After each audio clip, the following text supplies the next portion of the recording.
चलिए आइए, पहले सबसे पहले आप लोगों को गुड मॉर्निंग। आज हम लोग जो है हाँ गुड मॉर्निंग। इतिहास हम लोग तो शुरुआत कर ही चुके थे, सिंधु घाटी सभ्यता।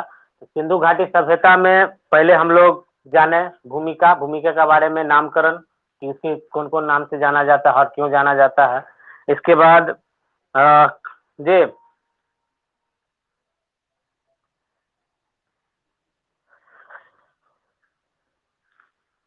कुछ नहीं हो पाया था, कोई बात नहीं, तो फिर से कल। हाँ तो कल।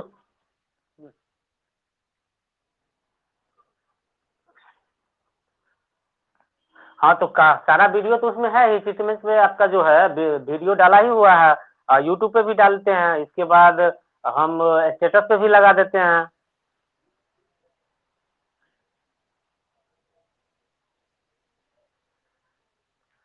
आप मेरा स्टेटस पे जाइए, वहाँ क्लिक कीजिएगा, डायरेक्ट यूट्यूब पे चले जाइएगा मेरे चैनल पे।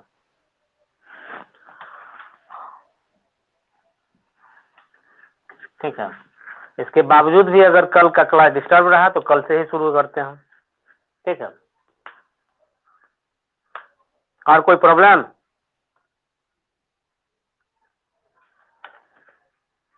कल वैसे ज्यादा देर हुई नहीं थी क्लास।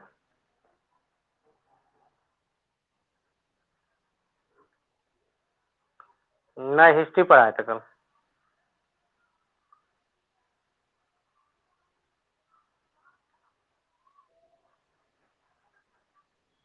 हाँ हाँ, वही कर रहे हैं, वही कर रहे हैं, थोड़ा सा इंक डाल लेते हैं, 10 मिनट।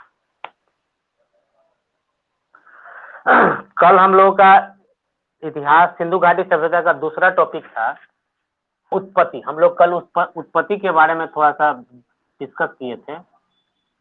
ठीक है,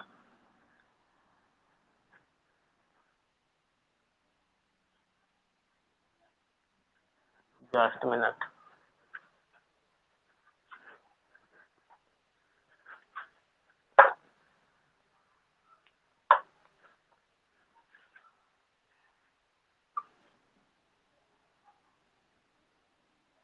उत्पत्ति, सिंधु घाटी सभ्यता की उत्पत्ति। उत्पत्ति के बारे में जो है, उत्पत्ति के बारे में इतिहासकारों के दो मत है। पहला है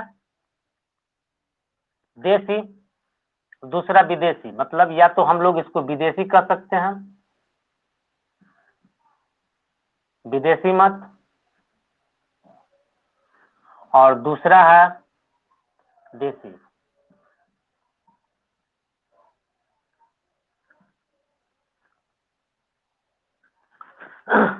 विदेशी मत के मानने वाले जो इतिहासकार है, हम्म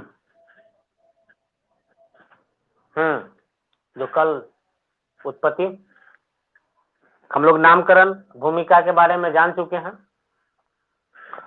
और कल इसी के बारे में हम लोग चर्चा भी किए थे। तो सिंधु घाटी का उत्पत्ति जो है ना, उसके बारे में इतिहासकारों का मानना है कि दो, मतलब कि दो दो टाइप का। कुछ इतिहासकार कहते हैं कि विदेश से कुछ लोग आए और सिंधु घाटी सभ्यता में बसे और वहां सिंधु घाटी सभ्यता का उत्पत्ति हुआ।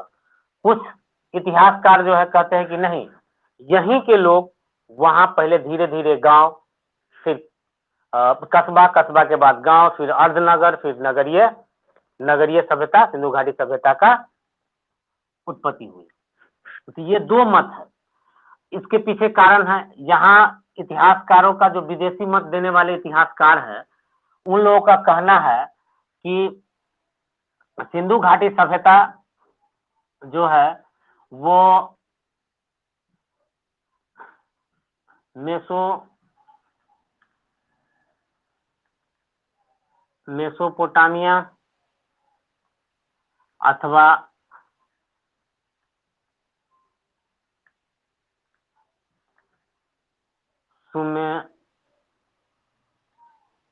सुमेरिया की सभ्यता से,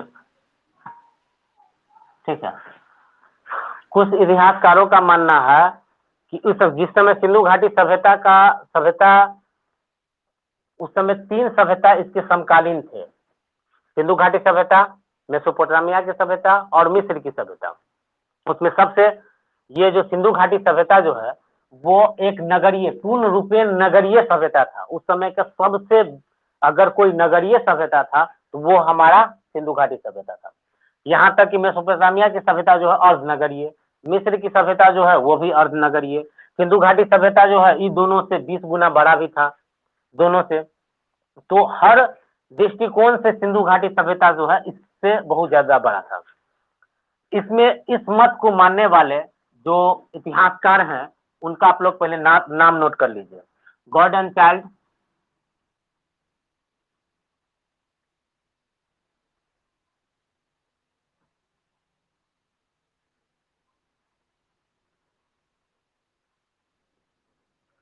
दूसरा है क्रेमर,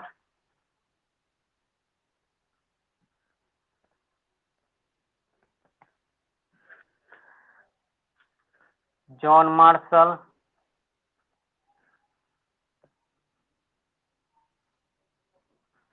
जॉन मार्शल है, फिर डीडी कोसाम्बी है,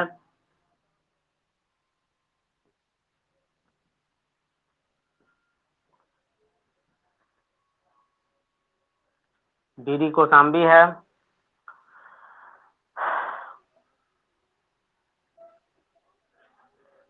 ये इस मत को मानने वाले इतिहासकार हैं कि विदेशी मेसोपोटामिया, नहीं मेसोपोटामिया अथवा सुमेराई सभ्यता से यहाँ के लोग यहाँ आए। कहाँ आए? सिंधु घाटी सभ्यता। सिंधु घाटी सभ्यता, सिंधु घाटी सभ्यता मान लेते हैं यहाँ है सिंधु घाटी सभ्यता, ठीक है।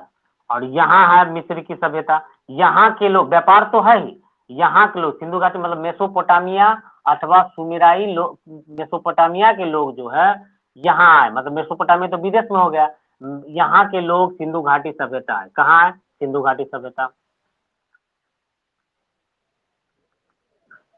हाँ, विदेशी लोग, मेसोपोटामिया के लोग। आप देखिए, इसको इस तरह से आप समझिए, आप इसको ऐसे समझिए कि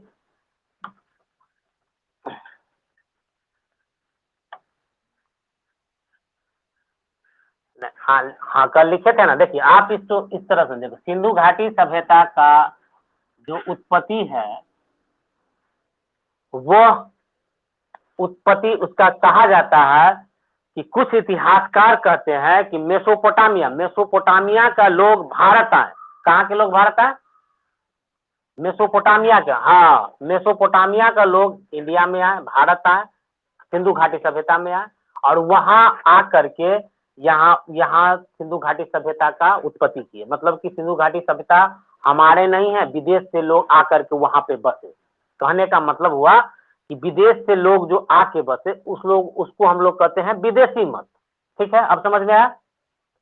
मतलब सिंधु घाटी सभ्यता का उत्पत्ति, हाँ, सिंधु घाटी सभ्यता का उत्पत्ति अगर कोई कहेगा कि कहाँ से हुआ, तो सिंधु घाटी सभ्यता के लोग मतलब कहाँ के थे? कहाँ के थे? तो उसके दो मत है, उसके दो मत है। पहला है कि कुछ इतिहासकार कहते हैं विदेश से लोग आके यहाँ बसे, कुछ इतिहासकार कहते हैं कि नहीं, हमारे ही यहाँ के लोग धीरे धीरे, पहले गांव मैंने पहले कस्बा, जैसे कि हम लोग स्टोन एज में पढ़े थे कि धीरे धीरे लोग कस्बा की तरफ खेती करना जो शुरू कर दिया था ना, उसी तरह यहाँ के लोग ही धीरे धीरे इतना उन्नति कर लिए कि वो धीरे धीरे गांव से अर्धनगरीय, नगर से नगरीय, और फिर विकसित हो गया। मतलब सिंधु घाटी सभ्यता कहने का मतलब कि यहीं के लोग जो है सिंधु घाटी सभ्यता का उत्पत्ति का मत है। लेकिन कुछ इतिहासकार कहते हैं कि नहीं, विदेश से लोग आकर के यहाँ बसे थे, तब वहां एक नगर का आदमी सब नगर का निर्माण हुआ था। अब समझ में आया? अब कोई दिक्कत? देसी मत सत्य है, देसी मत। भले ही विदेशी मत को मानने वाले इतिहासकार की संख्या बहुत ज्यादा है, लेकिन बाद में जो ज्यादा हम लोगों के पास जो तर्क वो लोग दिए हैं, विदेशी राइटर जो तर्क दिए हैं, उस तर्क को बहुत ज्यादा खंडित किया जाता है। सबसे पहला तर्क दिए विदेशी लोग, राइटर लोग, कि वहां के लोग आए, जब वहां के लोग आएंगे तो वहां तो अर्धनगरीय था, मतलब वहां नगर नहीं था पूर्ण रूपेण। 3 सभ्यता इसके समकालीन थे, मेसोपोटामिया की सभ्यता, सिंधु घाटी सभ्यता और मिस्र की सभ्यता। तीनों सभ्यता में से अगर कोई नगरीय सभ्यता तो हमारे सभ्यता सिंधु घाटी सभ्यता। तो सबसे पहले हम लोग इसको काटना है कि नहीं, वो अगर वहां के लोग आएंगे आके इसको नगर बनाएंगे तो यहाँ से तो ज्यादा विकसित वहां होना चाहिए ना। जैसे हाँ, जैसे ब्रिटेन के लोग इंडिया में आके शासन किए, तो इसका मतलब है कि ब्रिटेन के लोग हमसे ज्यादा उन्नति थे, अभी भी है ही, है ना। वही बात है, कहने का मतलब हमसे ज्यादा शहर शहर होना चाहिए, लेकिन वैसा बात नहीं था। कुछ इतिहासकार जो मत दिए कि यहाँ का जो मिला है फिलहाल ये कुछ चीज सब जो वहां से मिलता जुलता है, लेकिन ऐसा भी नहीं था। जैसे हम भी इसको मत को काट सकते, यहाँ जो लेखन विधि था वो भाव चित्रण था, मतलब चित्र की टाइप का था, चित्र चित्र बना बना के हम लोग के यहाँ का लिपि था।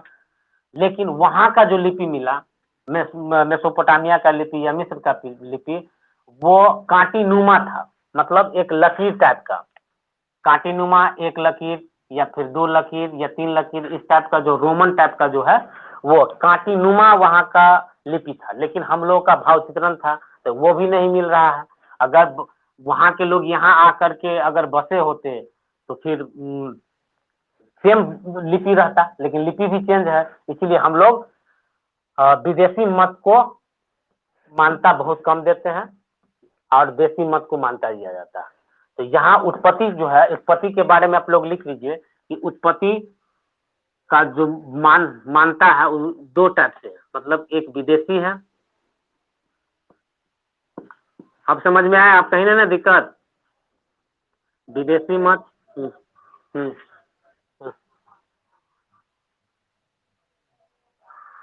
वैसे इस टाइप का क्वेश्चन पूछेगा नहीं, ठीक है, लेकिन अगर अगर पूछ देता है कि इसकी उत्पत्ति कहाँ से हुई, तो आपको दोनों लिखना पड़ेगा।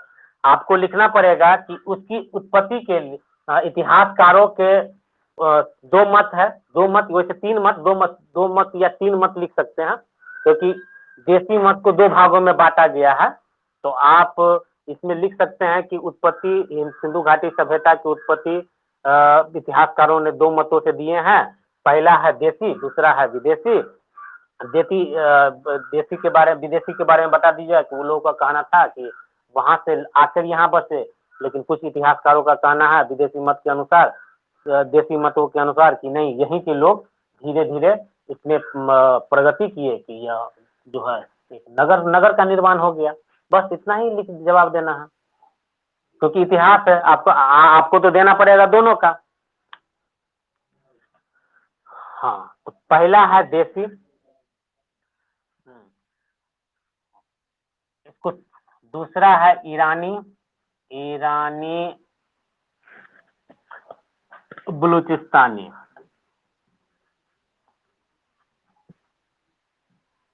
बलूचिस्तानी, ठीक है। और तीसरा है सोथ,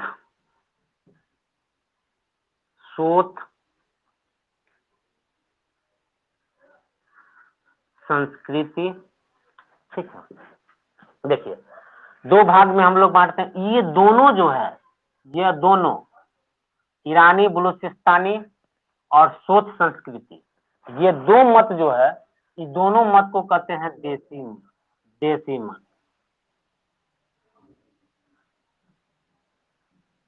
और अकेला इस मत को, ये तो विदेशी है ही, इस मत को, या इसको हम ऐसे कह सकते हैं, यहाँ का जो है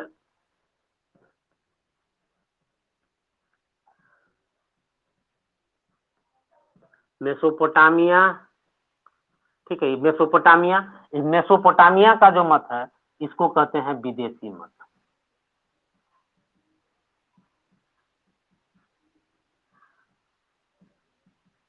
अब कहीं दिक्कत?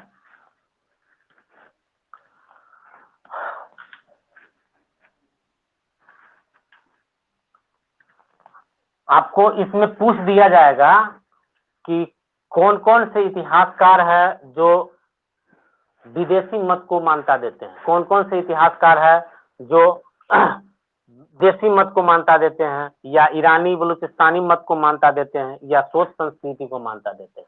आपसे 3 प्रकार का क्वेश्चन पूछा जाएगा। यहाँ तक किसी को दिक्कत? हाँ, नोट कर लीजिए।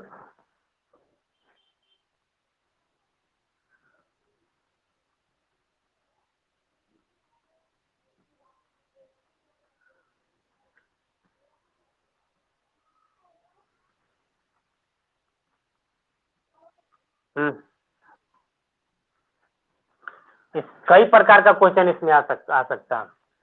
पहला क्वेश्चन आ सकता कि इसकी उत्पत्ति के बारे में बताएं। सिंधु घाटी सभ्यता की उत्पत्ति कहाँ से हुई है, तो आप इसमें लिख सकते हैं देसी मत और विदेशी मत के अनुसार। ठीक है, देसी मत के अनुसार मेसोपोटामिया से कुछ लोग आकर के यहाँ बसे, और देसी मत के अनुसार ईरानी बलूचिस्तानी के लोग यहाँ आ गए। ईरानी बलूचिस्तानी का मतलब हो गया हिंदुस्तान, हिंदुस्तान के आदमी को ही ईरानी बलूचिस्तानी, क्योंकि उतना दूर में हिंदुस्तान फैला हुआ था। या सोत संस्कृति के लोग जो है यहाँ थे, और यही इतने उन्नति किए कि सिंधु घाटी सभ्यता का निर्माण हुआ। ठीक है, 2 मत है।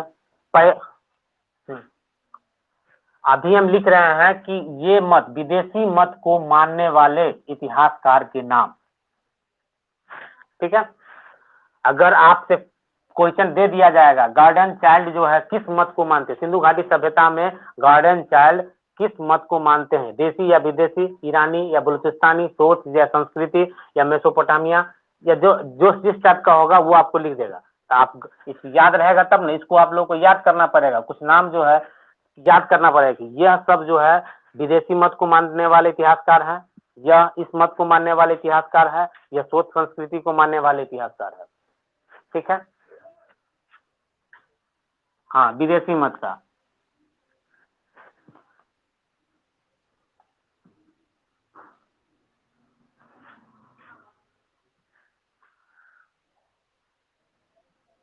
हाँ हाँ,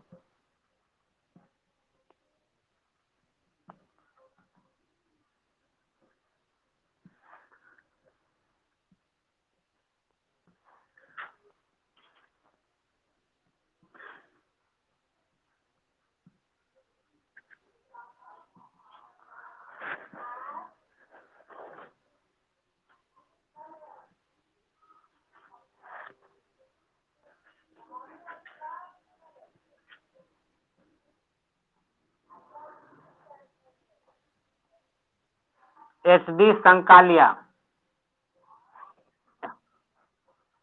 DD Kosambi, DD Kosambi, Gordon Childe sir John Marshall, DD Kosambi, SD Sankalia, Kramer, Leonard बुली।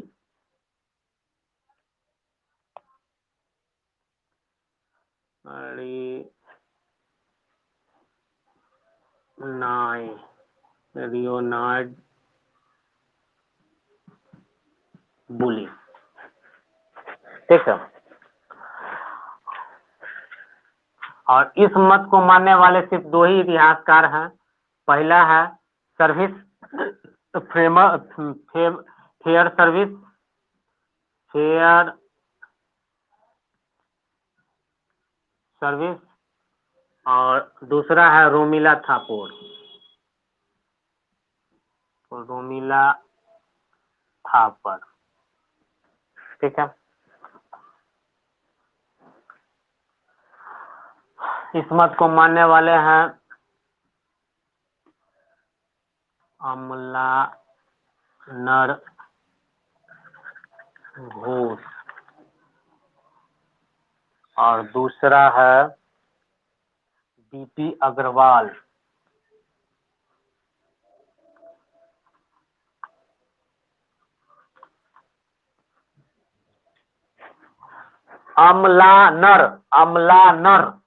अमलानर घोष और DP अग्रवाल।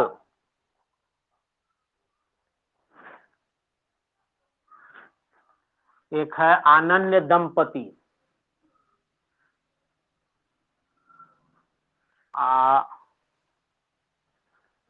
आनियन दंपति।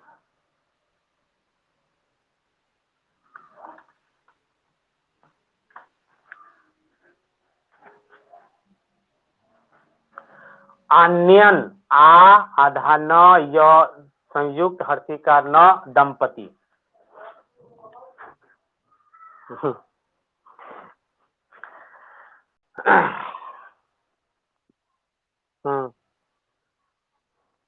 क्या?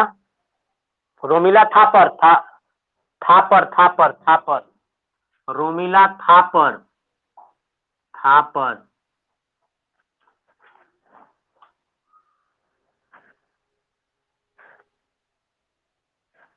ठीक है।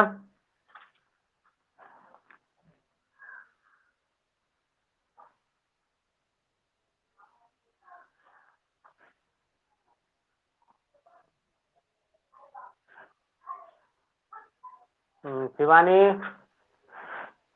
कहीं कोई दिक्कत? हाँ, यहाँ ध्यान दो। देखो, शोक संस्कृति, इससे कभी कभी प्रश्न पूछ देता है, शोक संस्कृति के जनक कौन है, ठीक है, या इसकी खोज किसने की? इसे यहाँ नोट में लिख लीजिए। शोक संस्कृति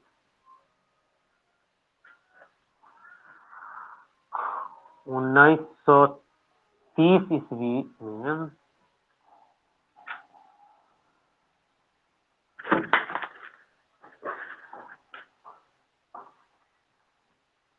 अमलानर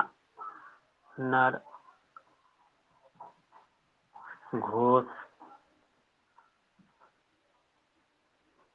के द्वारा, शोध संस्कृति 1930 में अमलानर घोष के द्वारा खोज की गई।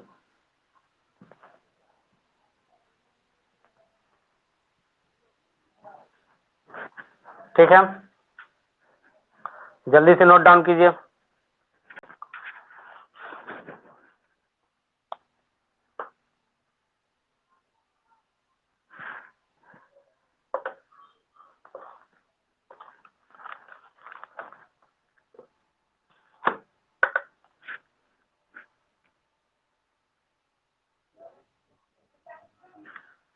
उन्नीस सौ 30 ईस्वी में अमलानर घोष जो है ना, शोध संस्कृति जो है, शोध संस्कृति, वो अमलानर घोष 1930 ईस्वी में इसका खोज किया। ठीक है, ये कभी कभार सवाल पूछ लिया जाता है।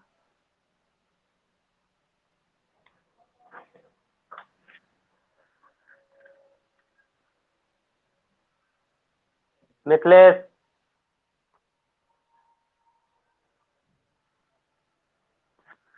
चलिए ठीक। आइए, अब हम लोग जो है सिंधु घाटी सभ्यता के बारे में जो अध्ययन की दृष्टि से जो अलग अलग हिस्सों में बांटे थे। हाँ, क्या हुआ शिवानी?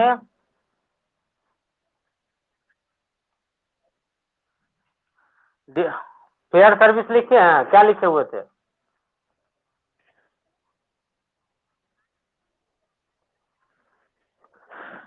हाँ, डीपी अग्रवाल, अनिन्य दाम्पति, दाम्पति लिख लीजिए ना।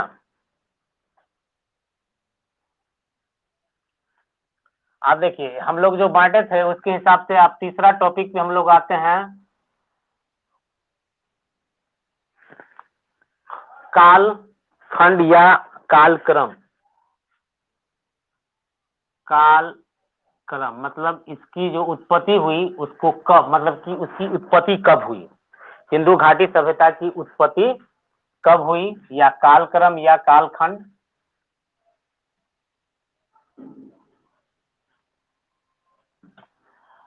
इससे प्रश्न आता रहता है कभी कभार कि सिंधु घाटी सभ्यता की उत्पत्ति कब हुई।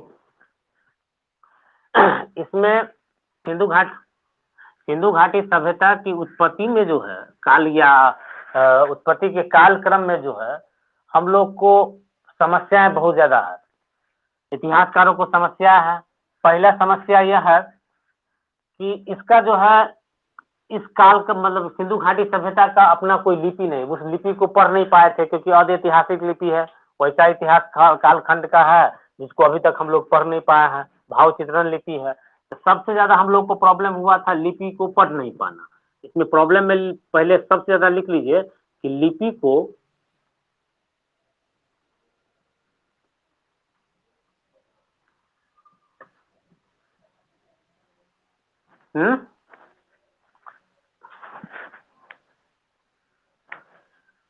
क्या हुआ, लिपि को हम लोग जो पढ़ नहीं पाए थे, इससे बहुत सारे जानकारी हम लोग को सिंधु घाटी सभ्यता से मिल नहीं पाया। अगर लिपि को पढ़ पाते तो ढेर सारी जानकारी मिलता कि इसकी उत्पत्ति कब हुई, हाँ इसके बारे में हर एक कालखंड को जान पाते। इसलिए हम लोग इसके कालखंड को एक निश्चित रूप से नहीं जान पाते हैं कि इसका जो है उत्पत्ति कब हुआ था। दूसरा हम लोग को इसके कालखंड के बारे में दूसरा जो प्रॉब्लम होता है वो है लंबवत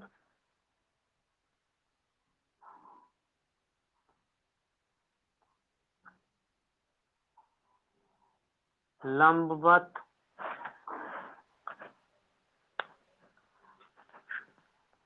उत्खनन।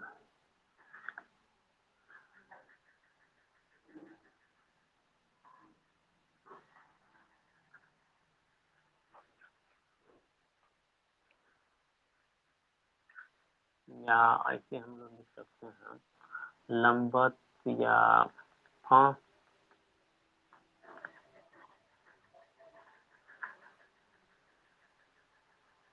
हेलो लंबवत लंबवत उत्खनन। देखिए है क्या कि सिंधु घाटी सभ्यता जो सिंधु हम लोग को हड़प्पा का जो जहाँ पे उत्खनन किए हम लोग जो वो देखे, जैसे कि हड़प्पा सभ्यता यहाँ हम लोग को मिला, मान लेते हैं ये हड़प्पा सभ्यता इतना दूर में फैला हुआ है, यहाँ हम लोग को मिला। तो यहाँ हम लोग जो उसका जो उत्खनन जो करना मतलब कि खड्डा खोदना जो शुरू किए धीरे धीरे, तब न पता चलेगा कि किस कालखंड में है। तो हम लोग को नीचे आते ही कुछ तो पता चला, इसके बाद नीचे आते ही फिर पानी पानी मिलना शुरू हो गया। पानी अगर पानी नहीं मिलता, पानी मिलना शुरू हो गया, पानी के नीचे आते तो फिर पता चलता तब ना, जैसे कि यहाँ नगर है, थोड़ा सा नीचे आए तो यहाँ तक तो पानी तक तो नगर ही मिलना हम लोगों को, यह नहीं सिंधु घाटी सभ्यता जो है अभी तक नगर नगर के रूप में ही हम लोगों को मिला है। अगर ये पहले नगर था इसका मतलब है कि इससे पहले जो है अर्धनगरीय होगा, अर्धनगरीय होगा। लेकिन हम लोगों को अर्धनगरीय नहीं मिल पाता है क्योंकि यहाँ पर जो है पानी मिल जाता है। इससे नीचे हम लोग खुदाई कर नहीं पाते हैं। इससे नीचे अगर खुदाई करेंगे तो पता चलेगा कि नहीं, अगर नगर है यहाँ ये सिंधु घाटी सभ्यता या हड़प्पा जो है हड़प्पा अगर नगरीय है तो नगर तभी बनेगा जब पहले वो अर्धनगरीय होगा या फिर वो गांव होगा। एकाएक तो कोई नगरीय डेवलप होता नहीं है।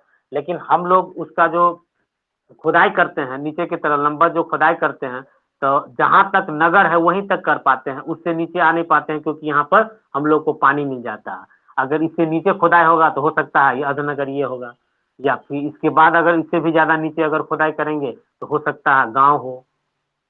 अगर इससे ज्यादा नीचे खुदाई होगा तो हो सकता है कस्बा हो। हम्म। तो इसका जानकारी तो हम लोगों को मिल पाता है कि इसका जानकारी के अनुसार हम लोग जो है सी कार्बन के अनुसार या वो कुछ जो हम लोग को उत्खनन में खुदाई में जो सामग्री मिला है उसके अनुसार हम लोग जो है इसका कालखंड माप पाते हैं। लेकिन पूर्ण रूपेण की सिंधु घाटी सभ्यता कब से हुआ वो हम लोगों के पास अब कोई सटीक जो है वो नहीं मिल पाता है क्योंकि हम लोग उस खुदाई जो है कर नहीं पाते हैं क्योंकि हड़प्पा नगरी उसके नीचे पानी मिल जाता है। दूसरा कारण है कि अगर हम इस सामने अगर इधर खुदाई करे इसके नीचे जो है उसके ऊपर जो है सिंधु घाटी इसके ऊपर जो है नया नया शहर बस गया है, इसको हम हटा नहीं सकते हैं। इसीलिए उस इसका हम लोग जो है एक सिंधु घाटी सभ्यता का ये कब से शुरुआत हुआ इसका एक निश्चित निश्चित जो है हम लोगों के पास कालखंड या उसकी उत्पत्ति का जो है समय निर्धारित हम लोग नहीं कर पाते हैं। लेकिन जब से ये नगर है तब से हम लोग इसको गिनती है कि नहीं ये जो है कालखंड, जब अभी तक हम लोगों को जो साक्ष्य मिले हैं उसके अनुसार आप लिख सकते हैं इसके कालखंड के बारे में कि कौन से इतिहासकार, किस इतिहासकार को कौन से साक्ष्य मिले, उसके अनुसार यह कालखंड कब माना गया है, ये आपको पूछ सकता है। मिलान करने के लिए दे देगा कि इतना ईस्वी से इतना इतिहास सिंधु घाटी सभ्यता का काल उत्पत्ति जो है कालखंड किस इतिहासकार ने कब माना गया है। इसको हम लोग लिख सकते हैं फादर, पहला लिख लीजिए फादर हेरास। फादर हेरास के अनुसार 600 ईस्वी पूर्व, 6000 BC, 6000 BC.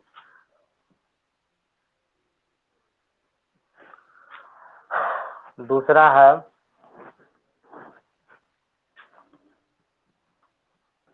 Sir John martial. Sir John martial के अनुसार 3250 से 2750।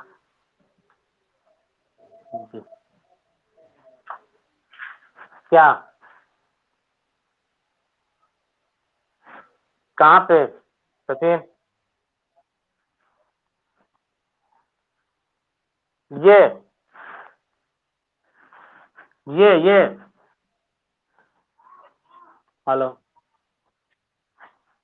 इधर फादर हेरास या फादर एच एरा, हाँ हाँ, इतिहासकार है। फादर हेरास के अनुसार 6000 बीसी माना जाता है इसका कालखंड। ठीक है, सिंधु घाटी सभ्यता का कालखंड 6000 बीसी माना जाता है।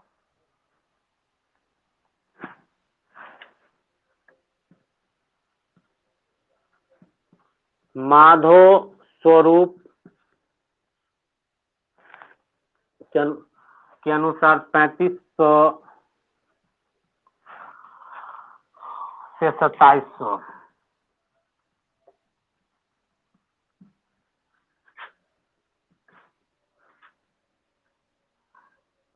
हुइलर के अनुसार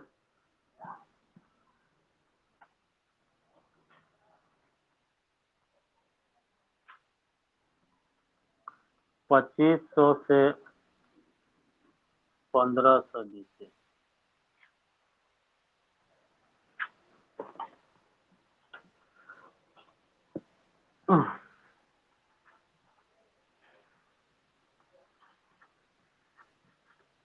फेयर सर्विस के अनुसार 2000 से 1500 ईस्वी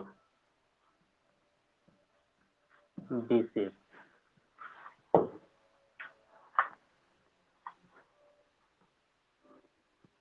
डीपी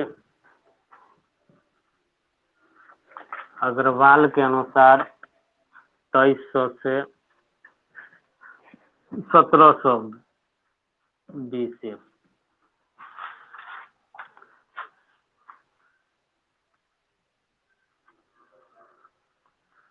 कार्बन डेटिंग,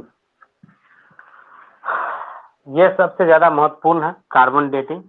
इसको निश्चित रूप से याद कर लीजिएगा। 2350 से 1750 ईस्वी तक बीसी तक। ये इम्पोर्टेंट है, ये इम्पोर्टेंट है।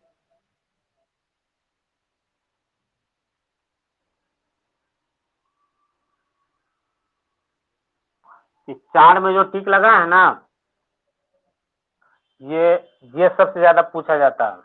ये 4 इम्पोर्टेंट है, 4 कम से कम याद कर लीजिएगा। सर जॉन मार्शल के अनुसार सिंधु घाटी सभ्यता की उत्पत्ति कब हुई, ठीक है, ये पूछ सकता है। हुइलर के अनुसार पूछ सकता है, फेयर सर्विस के अनुसार पूछ सकता है, और कार्बन डेटिंग।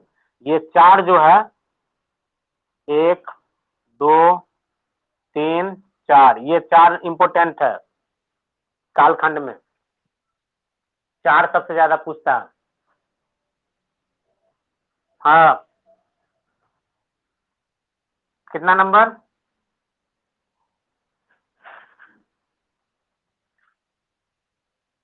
किसका?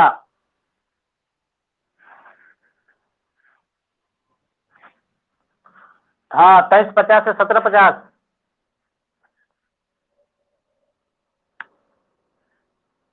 कार्बन डेटिंग 2350 से 1750, ये 4 महत्वपूर्ण है, 4 महत्वपूर्ण को याद कर लीजिएगा।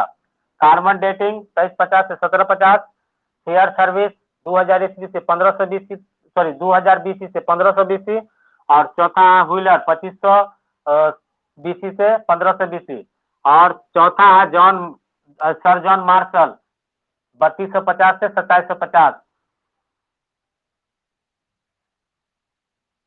आरओ को याद नहीं याद तो करने के लिए सारे के सारे इंपोर्टेंट है, लेकिन यह मोस्ट इंपोर्टेंट है, वीवीआई हुआ, इसको निश्चित रूप से याद कर लेना है। इससे अगर प्रश्न पूछा जाएगा, ठीक है, तो ये चारों में से किसी का भी आप दे सकते हैं तो वो ज्यादा वैल्यूएबल है।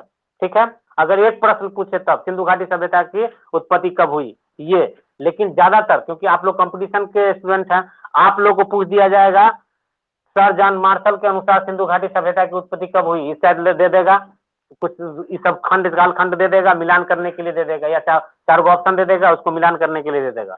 तो उसमें से सबसे ज्यादा ये चार जो है बहुत ज्यादा इंपोर्टेंट है ये।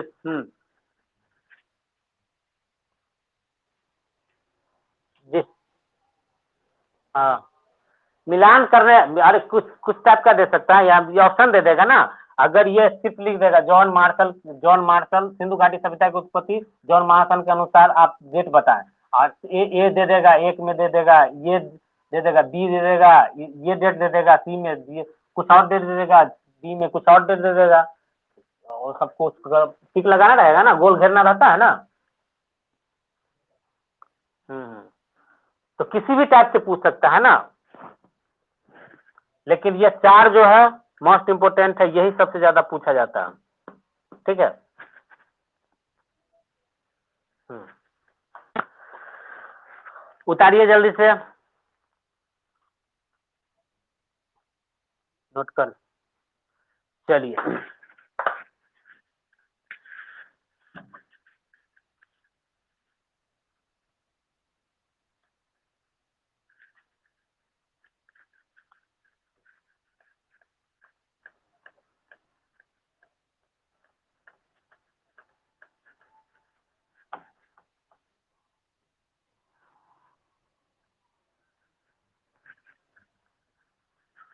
सबको पहले से डेट हम उस पर ट्रीटमेंट पे जाइए, वहाँ डेट समय और डेट सब कुछ लिखा रहता है, नोटिस हम पहले से डाल दिए रहते हैं, उसमें टाइमिंग भी लिखा रहता है।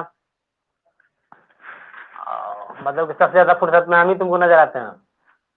हाँ हाँ हाँ, ठीक है।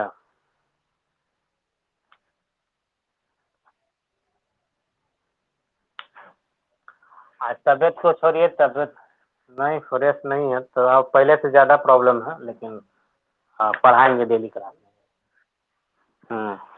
कल का रिपोर्ट कुछ अच्छा नहीं आया, इसलिए कुछ बोल नहीं सकते हैं। ठीक है, लेकिन अब अच्छा से पढ़ाएंगे क्योंकि अब क्या।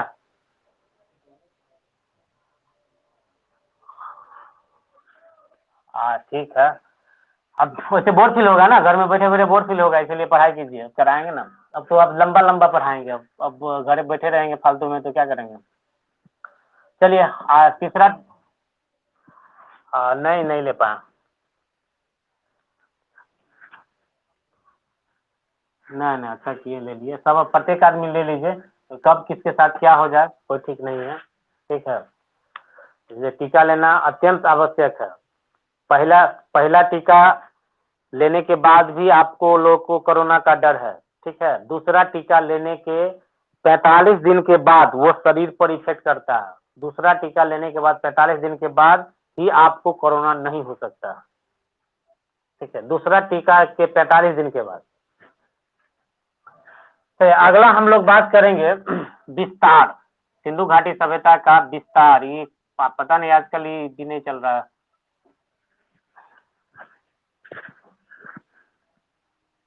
ये जो है ना, मार्कर भी बेवफा हो गया है, चलता ही नहीं है। हाँ हाँ, विस्तार, ठीक है। चलिए हम लोग अगला टॉपिक इसका विस्तार के बारे में, सिंधु घाटी सभ्यता के विस्तार के बारे में बताएंगे। ठीक है, सिंधु घाटी सभ्यता का विस्तार। ठीक है, कहाँ से कहाँ तक सिंधु घाटी सभ्यता। अभी हम लोग इसका सिर्फ कहाँ तक फैला हुआ था इसके बारे में बात करेंगे। फिर इसके महत्वपूर्ण स्थल खोज करके कहाँ क्या सब मिला उससे चर्चा करेंगे। अभी फिलहाल विस्तार के बारे में बात करेंगे। तो सिंधु घाटी सभ्यता का विस्तार जो है, इसको भी हम लोग अध्ययन के दृष्टि से या अध्ययन उसको अच्छा से जानने के लिए इसका विस्तार को हम लोग पहले दो भाग में बांट लेते हैं। ठीक है, पहला है स्वतंत्रता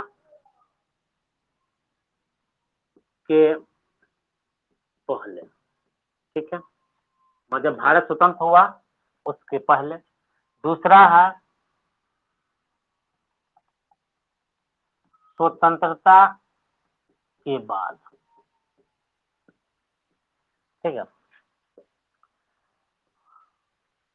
स्वतंत्रता से पहले और स्वतंत्रता के बाद। आपको वैसे ही सब सिर्फ यूपीएससी के मेंस वगैरह से में पूछा जाता है ज्यादातर कि सिंधु घाटी सभ्यता स्वतंत्रता से पहले कितने जगह, मतलब कितने जगह इसके साक्ष्य मिले, कहाँ कहाँ मिले या कितने जगह मिले। तो स्वतंत्रता से पहले सिर्फ 40 जगह का खोज हुआ था। 40 स्थल हम लोगों को मिले थे जहां पर क्या कहते हैं सिंधु घाटी सभ्यता के साक्ष्य मिले थे। स्वतंत्रता से पहले सिर्फ 40 स्थल थे। ठीक है, और स्वतंत्रता के बाद जो है, इसको हम लोग स्वतंत्रता के बाद हम लोग को यहाँ तक दिख रहा है।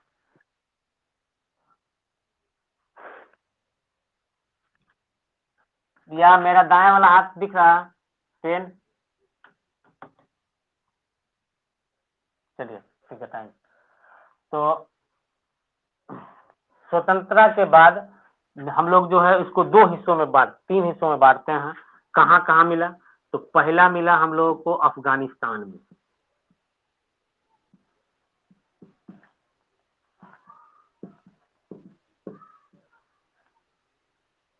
ठीक है, इसके बाद हम लोग देखेंगे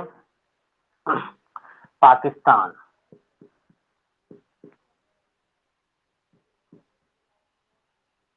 और तीसरा है भारत। स्वतंत्रता के बाद लगभग हम लोग इसको अप्रोक्स मान लेते हैं 1400 के करीब जो है, 1400 के करीब जो है स्वतंत्रता के बाद स्थल मिले हैं सिंधु घाटी सभ्यता के स्थल। और स्वतंत्रता से पहले मात्र 40 स्थल मिले थे, वो भी ज्यादातर सिंधु घाटी से। हम लोग इसका नामकरण में भी जान गए थे कि सिंधु घाटी सभ्यता क्यों कहते हैं, क्योंकि जो है स्वतंत्रता से पहले 40 स्थल जो मिले थे वो लगभग सिंधु घाटी के आसपास या थे उसके क्षेत्र के आसपास ही स्थल मिले थे। इसीलिए इस हड़प्पा सभ्यता को हम लोग सिंधु घाटी सभ्यता के नाम से भी जानते हैं। इसकी चर्चा हम लोग पहले भी कर चुके हैं, तो इस पे ज्यादा चर्चा करने की जरूरत है नहीं। यहाँ है कि अफगानिस्तान में सिर्फ दो जगह इसके स्थल मिले हैं।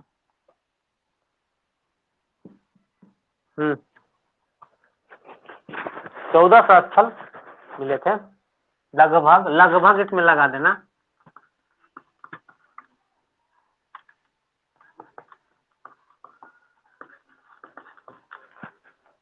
क्या कोई दिक्कत?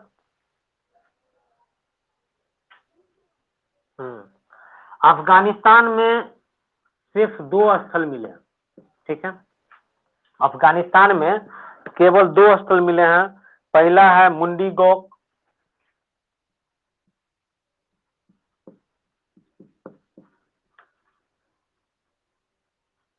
और दूसरा है सूर्तगुई।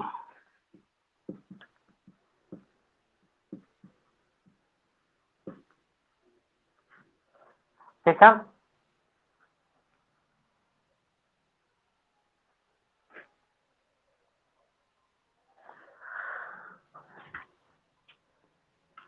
क्या हुआ?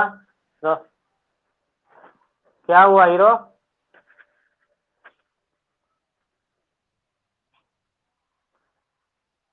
क्या नहीं दिख रही है? Hello, any problem? Hello. Pakistan में, हाँ, पाकिस्तान में लगभग 475 स्थल मिले हैं। ठीक है, पाकिस्तान में 475 और भारत में 925। सिंधु घाटी सभ्यता के सबसे ज्यादा स्थल भारत में मिले हैं और भारत के गुजरात में सबसे ज्यादा मिले हैं। अगर कोई पूछ दे कि सिंधु घाटी सभ्यता स्थल कहाँ मिले हैं सबसे ज्यादा, तो भारत में, भारत के गुजरात में सबसे ज्यादा। कोई दिक्कत? अफगानिस्तान में सिर्फ 2 स्थल मिले हैं, मुंडीगौक और सुरतगुई। पाकिस्तान में 475 स्थल मिले हैं और भारत में 925, मतलब सबसे ज्यादा भारत में, और भारत में भी सबसे ज्यादा गुजरात में। ठीक है, अब हम लोग देखेंगे कि पाकिस्तान में कहाँ कहाँ स्थल मिले हैं। तो पहला स्थल जहां मिले हैं वो है बलोचिस्तान, बलूचिस्तान के आसपास, मतलब बलूचिस्तान में। इसके बाद है दूसरा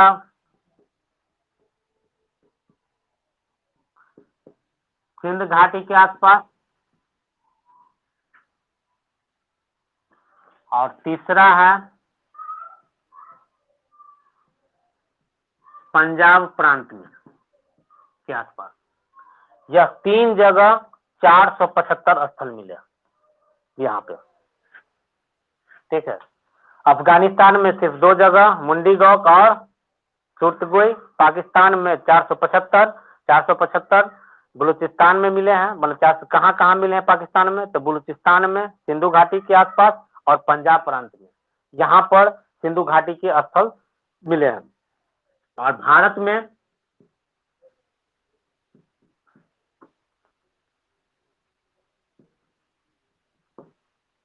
जम्मू कश्मीर,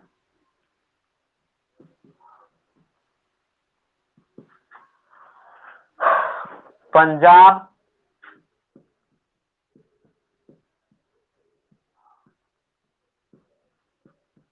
हरियाणा, जम्मू कश्मीर, पंजाब, हरियाणा,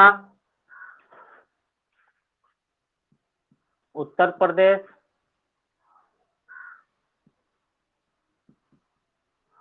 राजस्थान,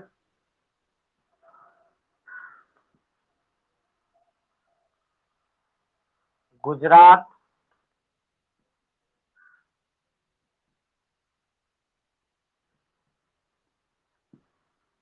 महाराष्ट्र।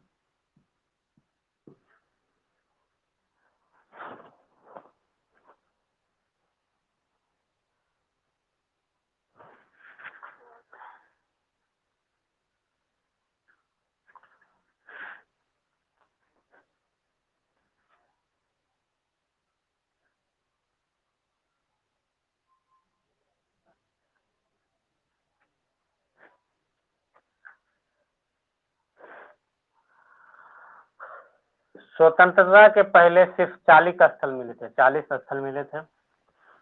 वो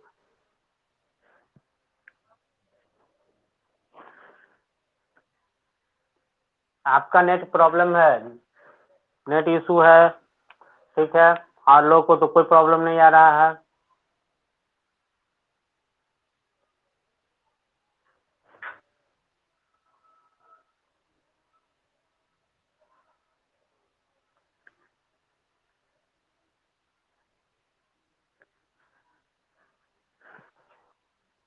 शिवानी नोट डाउन कर लिए?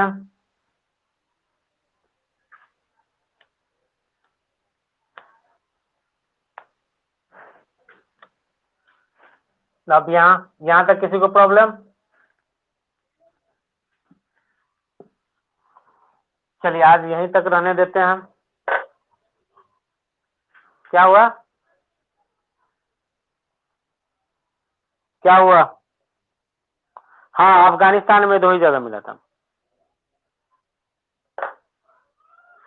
अफगानिस्तान में 2 ही जगह मिला था। पाकिस्तान में क्या हुआ? अफगानिस्तान में दो ही स्थल मिले ही थे। वो कहाँ कहाँ मिले थे? दो ही स्थल मिले थे अफगानिस्तान में। अफगानिस्तान में सिर्फ दो ही स्थल मिले हैं, वो मुंडी गौक में और सुरतमुगुई में। ठीक है, अफगानिस्तान में दो ही स्थल मिले थे। पाकिस्तान में 475। तो 475 कहाँ कहाँ मिले थे? बलूचिस्तान के घाटी के आसपास, सिंधु घाटी और पंजाब प्रांत के आसपास सब जो है हम लोग एक एक, जब इसके महत्व विस्तार और इसके महत्व में जब जाएंगे अगला चैप्टर में, तब एक एक करके बताएंगे कि कौन कहाँ मिला था। आप पाकिस्तान में 400। अभी मुख्य मुख्य जगह का सिर्फ नाम लिखे हम। हम्म। हाँ ठीक है।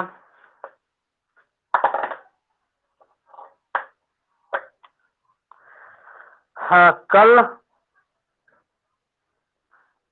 अगर आप लोग आज मेरे व्हाट्सएप पर वो जो दिए थे क्वेश्चन दिए बनाने के लिए, बना के क्यों नहीं भेज रहे हैं आप लोग?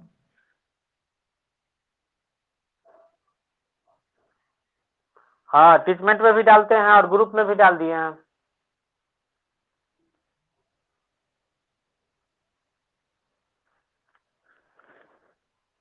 मैंने ग्रुप पे भी डाला हुआ है। टेली हाँ हाँ टेलीग्राम ग्रुप पे, टेलीग्राम पे डाल दिए हैं। उसको बना के आप लोग भेजिए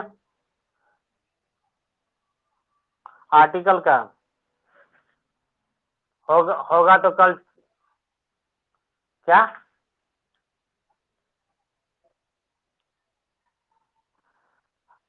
कल होगा तो टेंस शुरू करेंगे, या आर्टिकल या टेंस दोनों साथ लेके चलेंगे। टेंस और आर्टिकल दोनों साथ लेके एक नया चैप्टर सोच रहे हैं शुरुआत करें, तो होगा तो कल टेंस चालू करेंगे। ज्यादा उम्मीद है टेंस चालू करेंगे। हम्म। ठीक है तब, थैंक यू।